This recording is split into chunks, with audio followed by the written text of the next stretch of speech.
जे आमच्या विरोधात उभे आहेत योग्य मुद्दे उपस्थित केल्यानंतर प्रश्नाचं उत्तर न देऊन पळ काढणारे उमेदवार जर उभे आहेत तर जनतेने लक्षात घ्या की इथं 24 तास तुम्हाला सेवा देणारा अर्ध्या रात्री तुमच्यासाठी उठणारा हा उमेदवार निवडून देण्यात यावा, हा न की अकोल्याला राहणारा.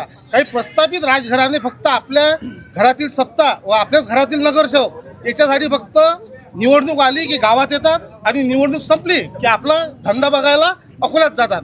आम्ही 24 तास इथं कोण म्हणजे धर्म आम्ही बिलकुल समाजसेवक बघत नाही. यांना माहिती आहे, बाकींना विचारून घ्या. जर धर्म बघितला असेल आजपर्यंत समाजसेवेत धर्म बघितला नाही.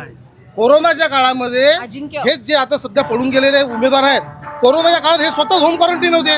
आम्ही जीवाची पर्वा न करता कोरोनात प्रत्येक लोकांच्या घरी जाऊन सेवा दिली. प्रत्येक लोक तेव्हा आम्ही हिंदू बघितला नाही, मुसलमान बघितला नाही, बुद्ध बघितला नाही किंवा आमचा नातेवाईक बघितला नाही. आम्ही फक्त माणुसकी म्हणून माणूस बघितला. त्याच्यासाठी मी एक विनंती करतो, माझी आई प्रभाग क्रमांक 10 मध्ये उभी आहे. सर्व नागरिकांना विनंती आहे की इथच्या स्थानिक उमेदवाराला तुम्ही प्राधान्य देऊन विजयी करा. हे बघून घ्या.